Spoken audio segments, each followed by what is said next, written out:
მთელი ჩემი ცხოვრება ვცდილობდი ხოლმე, რომ გამემართლებინა ადამიანების უთავბოლო ქმედებები.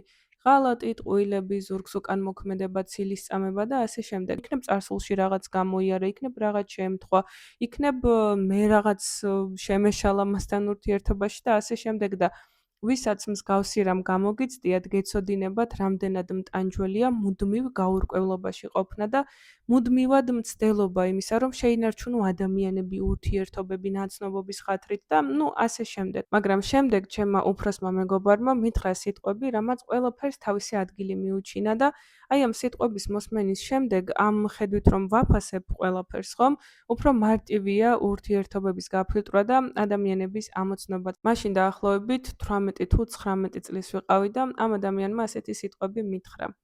დაიმახსოვრე, რომ ყველა ადამიანი საკუთარი საქციელით ავლენს თავის ბუნებას. შეხედე მის ქმედებებს და მიხვდები, როგორ პიროვნებასთან გაქვს საქმე. როგორი გულიც აქვს ადამიანს, როგორი შეგნება, აღზრდა და ადამიანობას გააჩნია, იმ დონეზეც მოქმედებს, არც მეტი და არც ნაკლები. აი ამ სიტყვების მოსმენის შემდეგ ძალიან ბევრი რამ გამარტივდა და საგრძნობლად შემცირდა სტრესი ჩემს ცხოვრებაში და თქვენ როგორ ფიქრობთ, მართლა ასეა? მართლა ისე იქცევიან ადამიანები, როგორი ბუნება და ადამიანობაც გააჩნიათ?